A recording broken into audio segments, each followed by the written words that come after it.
مولانا فضل الرحمان نے قمر باجوہ کے خلاف چارج شیٹ پیش کر دی ہے کہ عدم اعتماد کسی سیاسی جماعت کا آئیڈیا نہیں تھا، بلکہ یہ قمر باجوہ نے ہم سے کہا تھا کہ آپ عدم اعتماد پیش کر دیں، جس میں فیض حمید بھی شامل تھے۔ ان دونوں نے کہا، پھر ہم نے عدم اعتماد فائل کی تھی عمران خان کے خلاف۔ اب کیونکہ اس بیان کے بعد مطالبات شروع ہو چکے تھے کہ قمر باجوہ کے خلاف آرٹیکل 6 کی کارروائی شروع کی جائے، بہت سے پی ٹی آئی کے رہنما اور عوام مطالبہ کرنے لگ گئی تھی مولانا فضل الرحمان کے بیان کے بعد کہ ان کے اپنے ہی مہرے ان کے خلاف بیانات اب دینے لگ گئے ہیں۔ اب اس پر امریکہ بھی باجوہ کو بچانے کے لیے میدان میں آ گیا ہے، کیونکہ اگر عمران خان کی حکومت آ گئی تو قمر باجوہ پر آرٹیکل 6 تو لگے گا ہی، اور سائفر کی تحقیقات بھی ہوں گی۔ اس لیے امریکہ اب ایک دم سے مخلوط حکومت کو تسلیم کرنے کے بیانات دینے لگ گیا ہے۔ امریکی محکمہ خارجہ کے ترجمان میتھیو ملر نے ایک بار پھر پاکستان کے انتخابات کے حوالے سے بیان دے دیا ہے۔ امریکہ نے پاکستان میں انتخابات پر الزامات کی تحقیقات کا مطالبہ کر دیا ہے۔ میتھیو ملر نے کہا،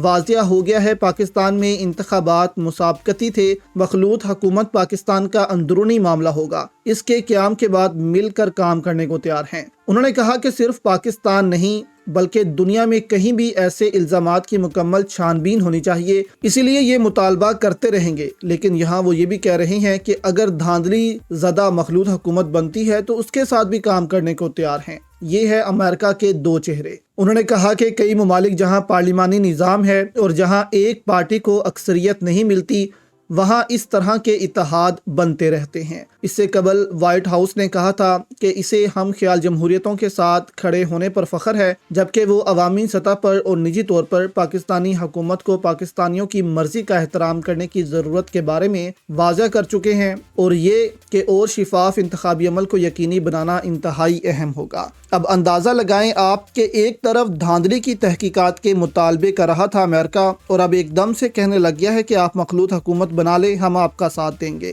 اس سے پتہ چلتا ہے کہ امریکہ بھی ڈرا ہوا ہے کہ جو قمر باجوہ کے خلاف اب الزامات لگنا شروع ہو گئے ہیں اور انہی کے مہرے ان کے خلاف بولنا شروع ہو گئے ہیں کہ عدم اعتماد باجوہ لے کر آیا، اس کو سپورٹ امریکہ نے کیا، اور سائفر بھی باجوہ کو آیا تھا کہ اب اس کو پورا بھی کرو، نہیں تو پاکستان کو معاف نہیں کریں گے۔